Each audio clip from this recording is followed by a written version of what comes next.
My family said I'd never amount to anything. Now they all work for me.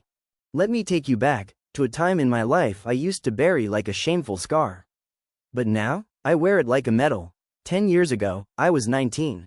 No college degree, no mentors, no safety net, just a beat-up Lenovo laptop, a head full of useless dreams, and a family that never really believed in me. I wasn't a screw-up. I didn't do drugs. I wasn't skipping school or hanging out with the wrong crowd. But in my house, being different was worse than being bad. And I was very different. I grew up in a blue-collar household where emotions were rationed tighter than the electricity. My dad was old school, worked construction his entire life. Calloused hands, a booming voice that made ceilings tremble. Believed, real work meant breaking your back for 12 hours a day, preferably in the sun. My mom was a nurse. Exhausted, overworked. Every conversation we had was a variation of, turn off the lights, or, you're wasting time on that computer again. And then there was Greg, my older brother. The golden boy, went to community college, got a stable job in municipal operations.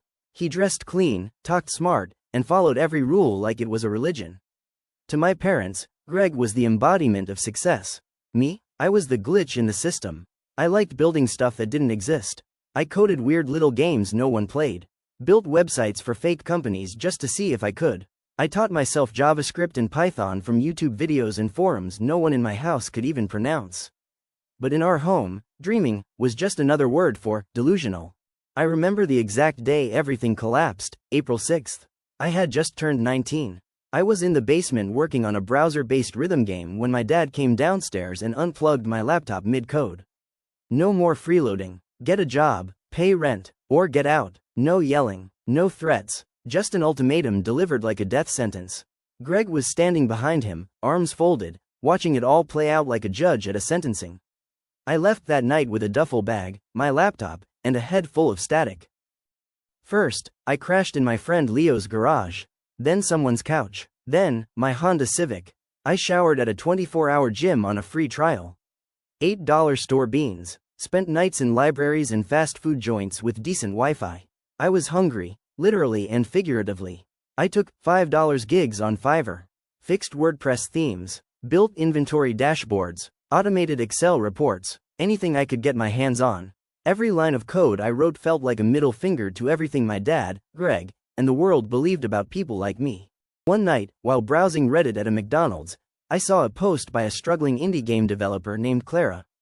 Her game had performance issues, and she couldn't afford professional help. I messaged her offering to debug it for free.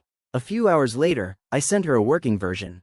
She was stunned, introduced me to her Discord group of indie devs, and suddenly, I had a network. For the first time, I wasn't coding into the void. Over the next 2 years, I freelanced for dozens of small studios. Built tools, helped with UI, became the go-to guy for quick, clean, browser-compatible code. In year 3 of my grind, I noticed a common problem. Small developers struggled with bloated game engines. Too heavy, too complex, too outdated, so I built a prototype, a lightweight, browser-based game engine. Drag and drop interface, no installs, called it *bitforge*. At first, it was just a passion project. But once I shared it on Hacker News, everything changed. 20,000 users in 6 months. A popular YouTuber called it Godot for beginners, *. Clara became my first hire, community head. Then came 2 developers, a part-time designer, and a guy named Ravi to handle support. I introduced a $9.99 per month premium plan. And suddenly, I was running a company.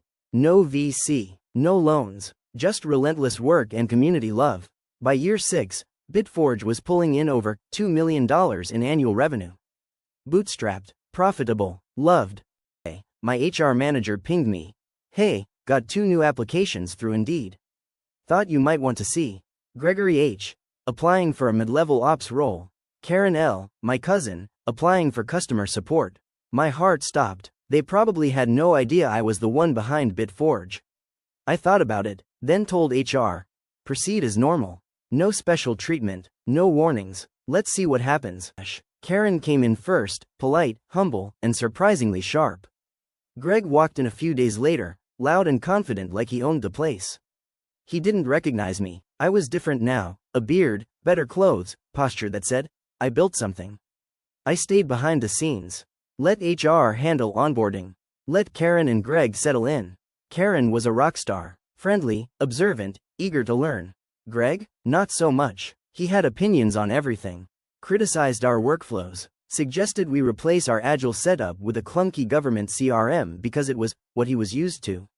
Dismissed younger devs. Thought our culture was too casual. But I said nothing. I just watched. After 4 months, I scheduled routine, culture check-ins, one-on-ones with new hires. Greg strolled into the corner office like it was just another meeting. When he saw me behind the CEO desk, he froze. You? Yep, I smiled. Surprise. You run this place?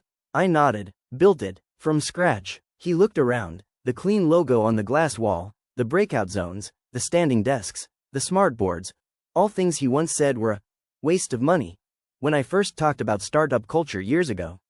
He stammered, I didn't realize. No reason you would have, I said calmly. You never asked. He offered a confused apology. I nodded, accepted it. Then, I handed Karen a promotion letter. She was now his direct supervisor. Greg lasted 3 more months.